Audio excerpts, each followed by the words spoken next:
Hey, what's up everybody, MThurber Game here, and today I'm doing 20 facts about Spongebob Games. So let's get started. SpongeBob's first major video game appearance was not in a game of his own, but in a kart racer called Nicktoons Racing. It was originally for the Game Boy Color, but later versions came for the Game Boy Advance and the original PlayStation. There was even a full-size arcade game with a chair in the shade of Nickelodeon orange. In SpongeBob SquarePants Battle for Bikini Bottom, there was a lot of content that was removed before the game was released. Like, for instance, a whole world was removed from the game. This was Patrick's dream world, and it's clearly unfinished. The skybox is unfinished, so everything you walk by will now become part of the background. Mrs. Puff is at the start of the world, but she has no dialogue. There's also unfinished checkpoints and unfinished teleport boxes. There's also tikis that are different from those used in the final game, and the golden spatula at the end of the level still has the collecting animation. Not only was there a level removed from the game, there was also an entire boss battle that was also removed from the game. This is in the form of the Robot SpongeBob boss battle, where SpongeBob used the anchor arms for one of the cutscenes. It was partially programmed and would have been defeated by Patrick throwing debris and hitting the targets on its arms. It's also thought that SpongeBob himself was planning to use the anchor arms too. A texture called anchor arms can be found in the game's files, and it is attributed to SpongeBob in the file name.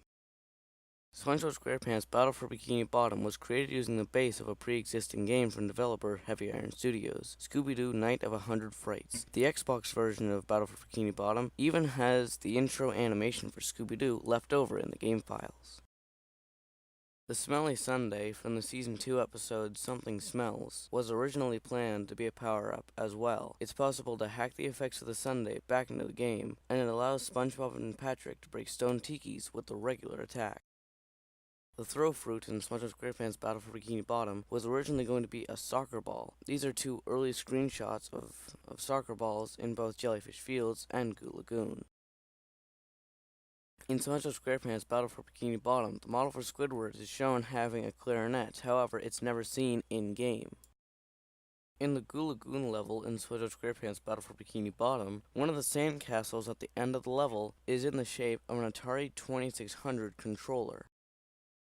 In SpongeBob SquarePants Battle for Bikini Bottom, the attack of the tubulant robot enemies is changed when the game is played on specific holidays. On New Year's Day, they shoot rainbow-colored flames. On St. Patrick's Day, the flames are green. On April Fool's Day, the flames are pink. On July 4th, the American Independence Day, they're red, white, and blue. And on Halloween, the flames are orange.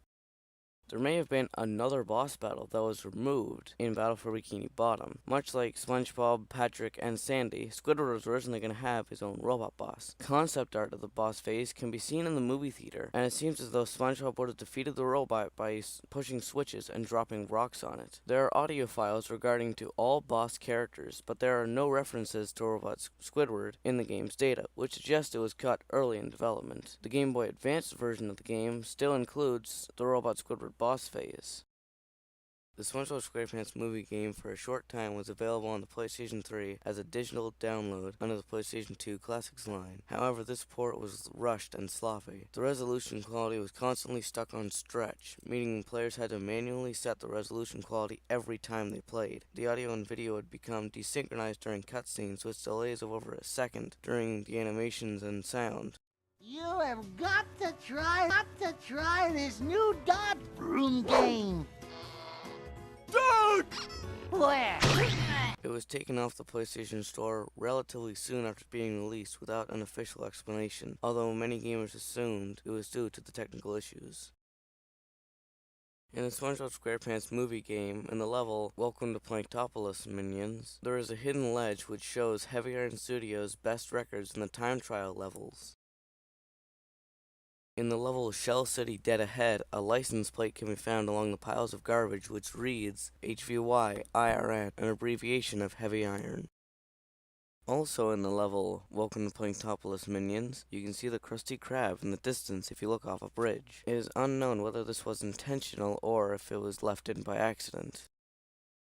In the first level of SpongeBob SquarePants the movie game, Mr. Krabs and the Krusty Krab were both taken straight from Battle for Bikini Bottom. In SpongeBob SquarePants the movie game, even though it's never seen in-game, Patrick is wearing a pair of Goofy Goober tighty-whities underneath his shorts.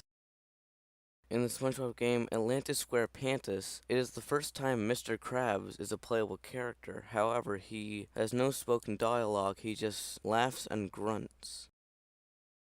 The working title for SpongeBob SquarePants Creature from the Krusty Krab was SpongeBob SquarePants '06. It was before the game had an official title, and the game's release date was in 2006. Currently, some very dedicated fans of SpongeBob SquarePants Battle for Bikini Bottom are working on creating an HD version for the PC. Thank you guys so much for watching, and before you go, I want you to vote on what 20 facts video you want me to do next. A 20 facts video on the Elder Scrolls series, or a 20 facts video on the Fallout games. You can vote by leaving a comment in the comment section below. Thank you guys so much for watching, and I'll see you guys next time. Bye.